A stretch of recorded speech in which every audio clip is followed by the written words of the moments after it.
صليت على سيدنا إبراهيم وعلى آل سيدنا إبراهيم في العالمين إنك حميد مجيد. اللهم لا علم إلا ما علمتنا إنك أنت السميع العليم. اللهم لا علم إلا ما علمتنا إنك أنت السميع العليم. اللهم لا علم إلا ما علمتنا إنك أنت السميع العليم. اللهم انشر علينا رحمتك وانزل علينا حكمتك يا ذا الجلال والإكرام. اللهم انشر علينا رحمتك وانزل علينا حكمتك يا ذا الجلال والإكرام. اللهم انشر علينا رحمتك وانزل علينا حكمتك يا ذا الجلال والإكرام. ولا حول ولا قوة إلا بالله العلي العظيم.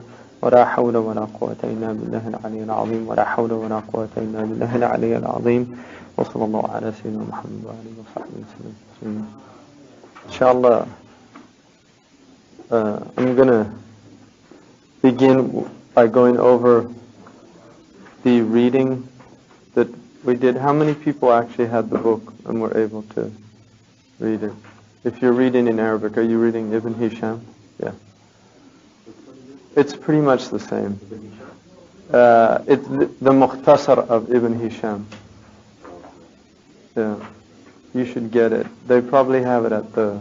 It's the same. If you can read Arabic, I would suggest reading the Mukhtasar of Ibn Hisham. If you can't read Arabic, I would suggest reading Ling's book, Martin Ling's Muhammad sallallahu alaihi wasallam, based on the earliest sources.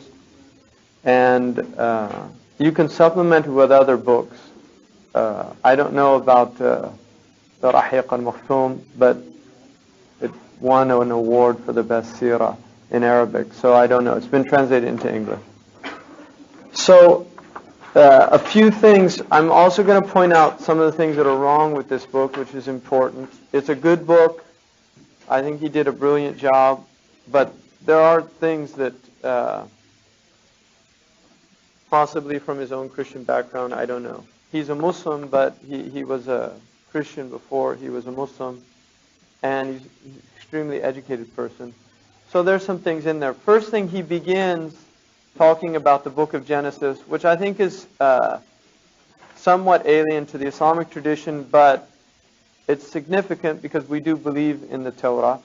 And also remember that he's writing also for non-Muslims, many of whom are Christians, and so he's obviously trying to make some connections for them to relate these events to their own historical background. And so he begins by mentioning that Ibrahim alayhi salam was without child. His wife, Sarah, did not have children. She was barren.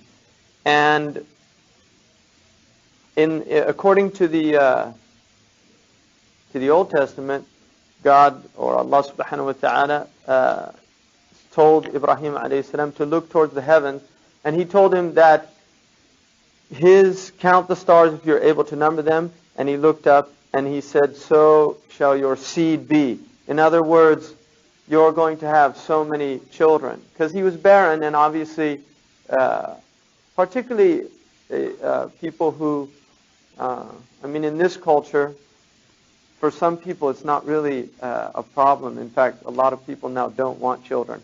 In traditional cultures, and certainly in ancient cultures, that was a very big and important part of life. If you did not have children, it was like you didn't have anything, whether you had wealth or not.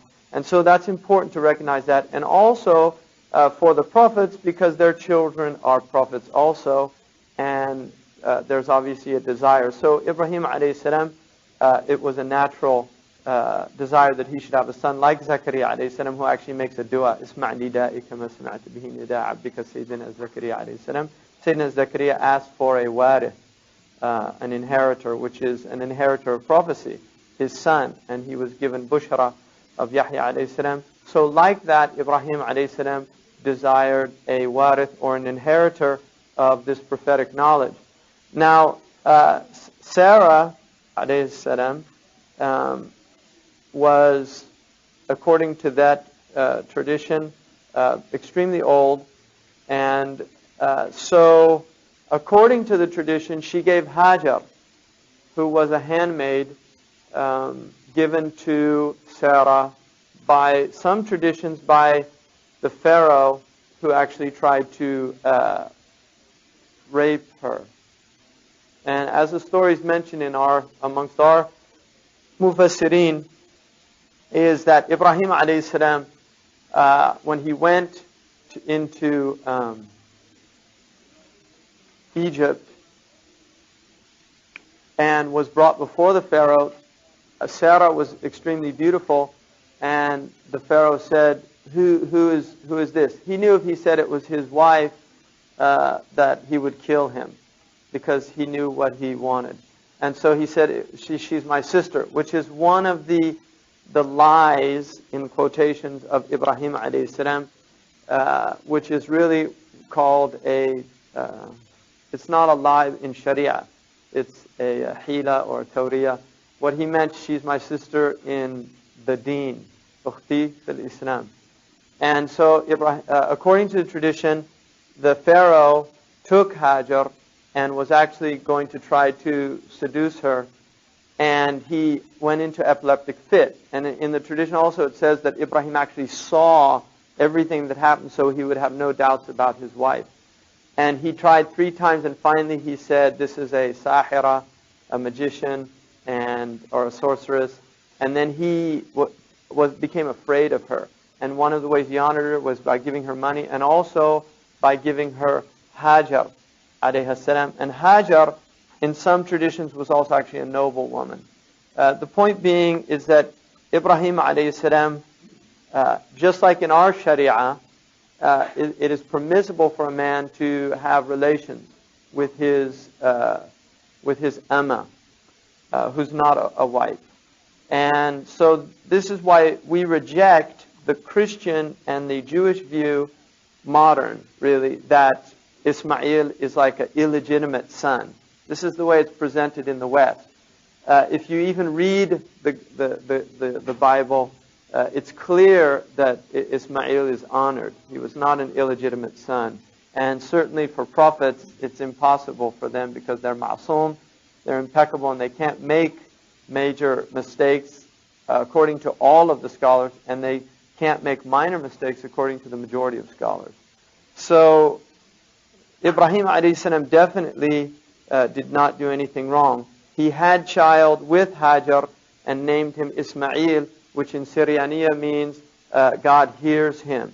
Il is God, and Isma is like Ishma. Isma is the same sami'a, to hear. So Ishmael is the one who God hears, Ismail. And which is important, it's significant also, his name. When Ismail alayhi salam reached 13, according to the Bible, according to our traditions, Imam Suyuti says 7 years of age. Allah subhanahu wa ta'ala told Ibrahim he said that he would promise him a son through Sarah, Ishaq. And Ibrahim, according to the Bible, said, that he asked about Ismail, and that Ismail might live before thee, right?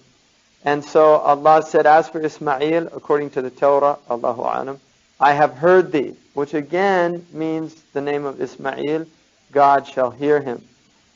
Behold, I have blessed him, and I will make him a great nation. But my covenant I will establish with Ishaq, Allahu Alam. With Sarah shall bear unto thee this set time in the next year. Now, it's important to note that he said, I will make him a great nation. Now, it is impossible for God to say that about a nation that would not be a righteous nation. In other words, the fact that it's mentioned a great nation in the eyes of God, the only thing that is great is piety, taqwa, towards Allah. So that means very clear in the Bible itself that Ismail alayhi salam would be the father of a spiritual nation, a prophetic nation, a nation following prophetic teaching, which is very significant because the only nation that is known to be descendants of Ismail are the Arabs, which is a clear indication from the Bible that the Arabs would have a religious nation and they would be chosen by God. It would have to be, because God would not say He'll make them a great nation and then, like the Jews say, these are the enemies of God. God would not say that they'd be a great nation if they would be enemies of God, right? So Sarah alayhi salam gives birth to Ishaq, and then here, according to their tradition, it says that Hajar and Sarah had animosity towards each other. We don't accept that in our tradition. They were both righteous women, and although it is natural when you have more than one wife in a marital situation, it's very natural for there to be jealousies. But those jealousies with people of taqwa would never lead to anything that was displeasing to Allah subhanahu wa ta'ala. If you look at the Prophet's wives, alayhinna salam, if you look at all of them, there were jealousies. But there were also jealousies between Abu Bakr and Umar for the love of the Prophet sallallahu alaihi wasallam. In other words, everybody wanted to be closest to the Prophet ﷺ, and so that was natural. But they never did anything other than playing very simple pranks on each other. They did not do anything in any way that would have been a wrong action with Allah subhanahu wa ta'ala, because they were not those type of women. And this we believe about Sarah and Hajar. According to our tradition, Ibrahim alayhi salam was commanded to take Hajar to this place for a reason, and the reason is going to become clear. It's clear to all of us, but I mean in the story it becomes clear what the secret of taking Hajar to Mecca was. So Ibrahim alayhi salam then takes Hajar. See, here he says that we don't really know how Hajar and they were guided there.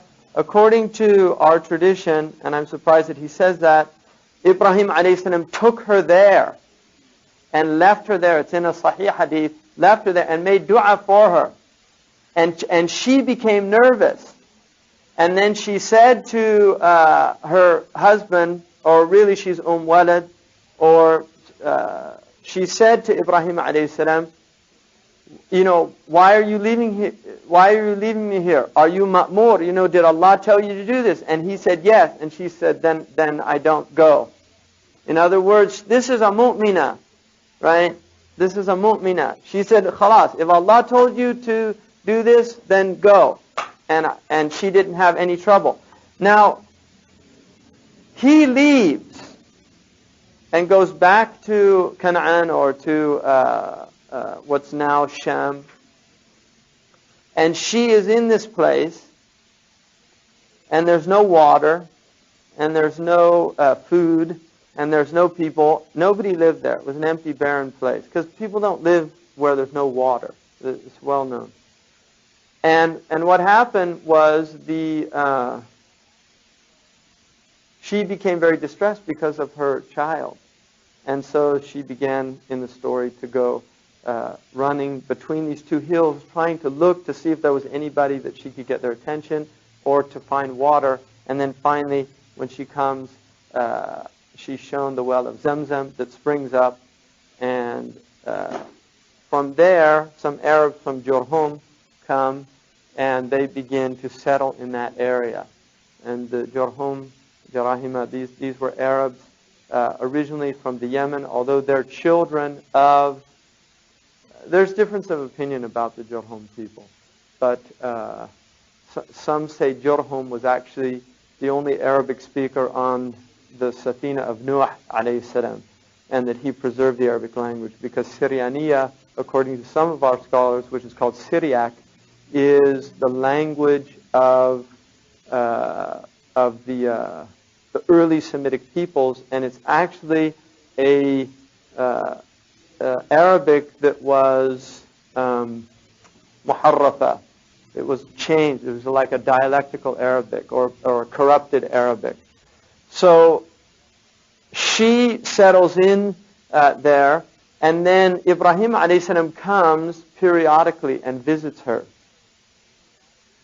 And during that time of his visits, and again, there's a difference of opinion about this, but at a certain point he's commanded to sacrifice his son.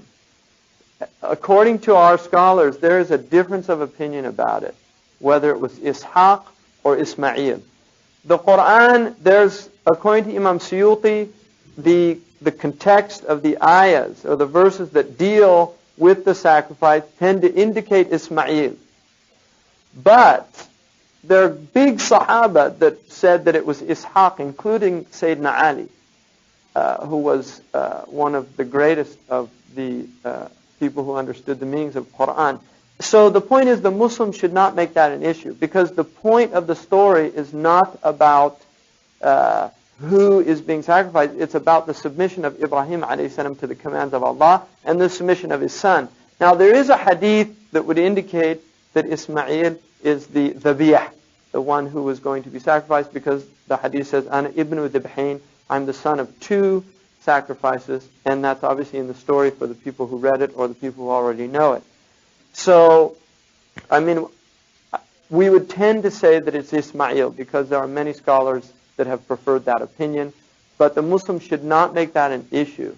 And unfortunately, they do make that an issue sometimes when they're in interfaith type dialogues and things like that. And I think it just becomes confusing for a lot of people. It's really not substantial to the story itself. Now, according to the words of Genesis here, he says, and God heard the voice of the lad Ismail, and the angel of God called to Hajar out of heaven and said to her, what ails thee? Fear not, for God has heard the voice of the lad where he is. Arise and lift up the lad and hold up the hand, and he will make him a great nation. And God opened her eyes, and she saw a well of water. So that's right there in there. The story of Zamzam is in the Old Testament, which is important, again, because this is part of, we believe it's an Abrahamic tradition, right? That we're part of the Abrahamic tradition, and we believe that this is part of the treachery of Bani Israel, is that they have deprived people by altering their book from the truth, but even the truth is still there embedded in the book if you look deeply, right? But there are alterations. Now, the last thing is to Genesis. Really, it mostly emphasizes Isaac or Ishaq and not Ibrahim. And Ismail, there's only one thing, that God was with the lad, which indicates that he was a man of Allah and a prophet. And he grew and dwelt in the wilderness in the Arabian Peninsula and became an archer. And he was known for his skills with weaponry. And he was a hunter also. And that is in the hadith. And then it says that Ishaq and Ismail both buried Ibrahim a.s., which is also important because it means that there was still a connection between the two brothers, right? There was a connection between them, and they did bury Ibrahim together. And then it says also in the Psalms, there is a psalm which says, blessed is the man whose strength is in thee, meaning Ismail, and whose heart are the ways of them who pass through the valley of Becca, make it a well. Right? So there also Dawood a.s. is praising Ismail, which is appropriate for a prophet to praise another prophet and not see there any animosity between them. When Hajar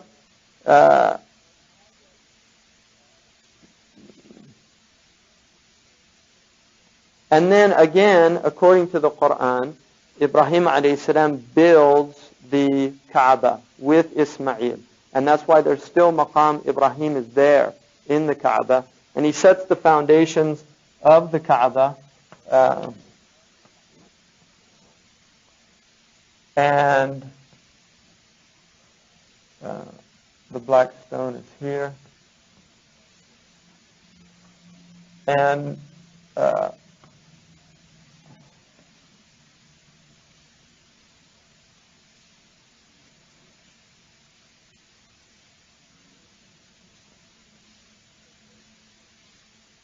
so basically, the Kaaba is set up Is that right? Yeah. Because I go by the south should be up there usually on the top. This is west, and this is east. So the Kaaba is basically set up to the four directions. I think it's slightly off a little bit, but it's basically set up to the four directions. And this is known as what? Hijr, what? Ismail. And this was the place, according to tradition, where Ismail and Hajar are actually buried, which is the proof for the Malikis that it's permissible to pray in a grave, a place where there's a grave. In fact, it's a good thing to do, according to the Maliki fuqaha, because this is the best place to play nafilah in the haram. There's no better place to pray nafilah, and the reason for that is, according to the Maliki ulama, that Ismail and Hajar are buried there. So there's a barakah there that's more than in other places, and Allah knows best. And then this is obviously the Rukn al-Yamani, or Yemeni, and there's the Yemeni corner, which is mustahab to touch that. Now we have around it what? What's that? Well, it's called Shadarwan in Arabic. And the Shadarwan is marble stone that comes out of the Kaaba.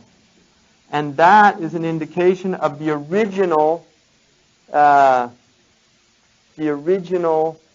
size of the Kaaba when Ibrahim a.s. built it. That's the foundations of Ibrahim. The Prophet ﷺ actually wanted to rebuild the Kaaba according to the proper, because it was rebuilt several times in history. And the Prophet ﷺ wanted to rebuild it according to Ibrahim's specifications, because they were given to him by Allah subhanahu wa ta'ala. But he felt that because the Arabs were new to Islam, he didn't want to create a fitna for them by bringing the Kaaba down. He also wanted to make a door so that people could actually go into the Kaaba. And he chose not to do that. So the Kaaba was built by Ibrahim a.s. and his son Ismail. And there's many traditions about this, but the point ultimately is in the house here, there is now, Bab as-Salam is here, Zamzam is here, and there's actually a little, actually it's not, it's about right here. You can still see it. There's on the floor, when you make a tawaf, there's a circle that says Bi'r Zamzam, where the original Bi'r was. And in here are two footprints, which according to tradition, there was a stone that Ibrahim a.s. actually, when he was building the Kaaba, it would move up for him to lay the foundation. And so his feet are in there, and you can look into there's a glass, thick glass around it, but it has the feet of Ibrahim a.s., which is again proof of athar, tabarrak bi athar al-anbiya, which is a point, taking blessing from the remnants of the prophets. That's one of the proofs. The other proof is Ya'qub taking Yusuf's shirt and putting it up against his eyes and his sight coming back. I mean, there are many proofs, but there are people now who say that, guarding the remnants of the Prophet, which is what this ummah did for centuries, is a bid'ah.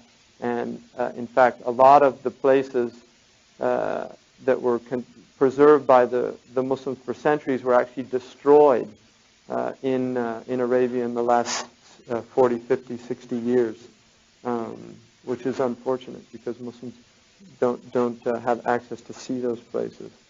So the Ibrahim a.s. built the Kaaba with Ismail, and then it becomes a site of pilgrimage for the Arabs and for the Jews. There were Jews also that used to come to the Kaaba because they did recognize it as a site of Ibrahim a.s.'s house.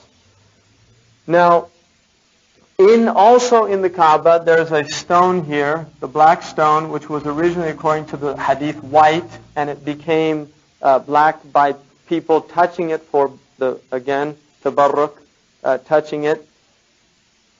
And what happened is it became black from the wrong actions of the people.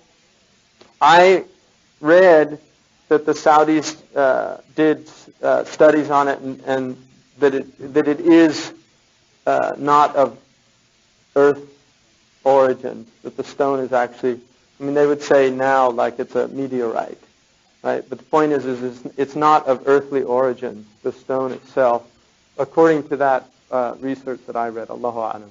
But we believe that it did come from outside. Now,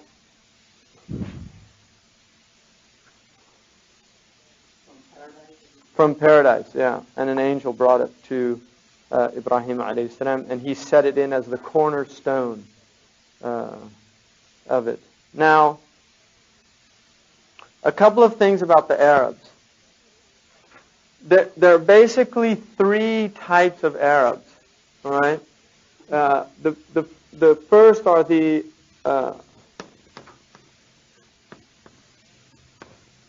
Arab al-Ba'ida, the Arab al-Arba', and the Arab al-Musta'raba.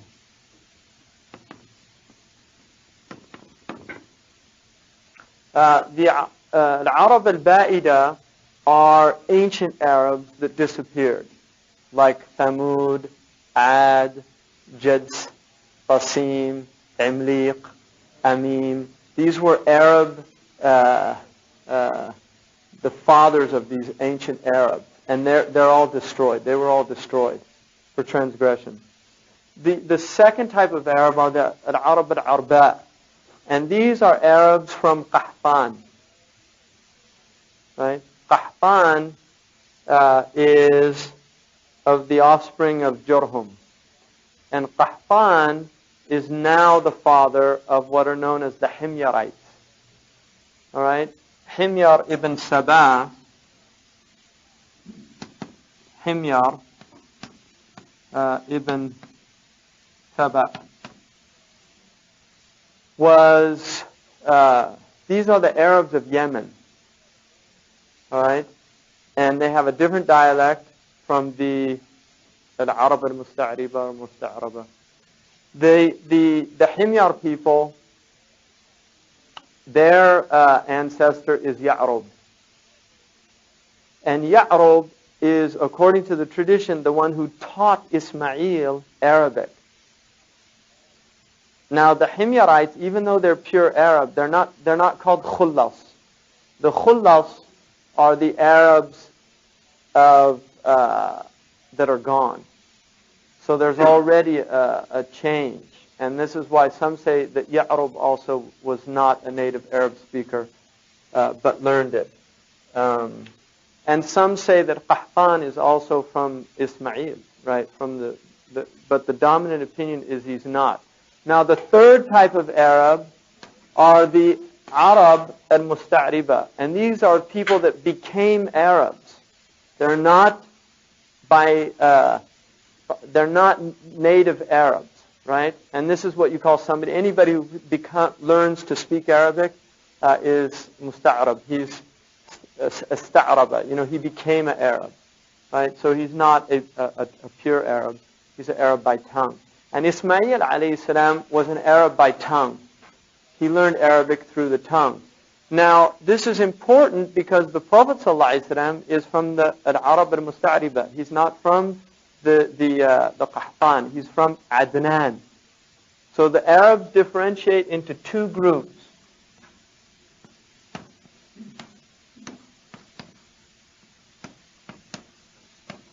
Adnan and Qahtan.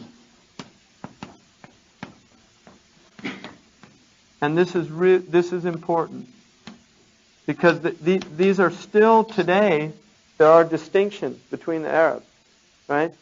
I mean, to this day, somebody knows if he's a Qahtani, or an Adnani, if he's from the Arabian Peninsula, a lot of the other Arabs don't know because they've become city dwellers and have lost their Bedouin origin.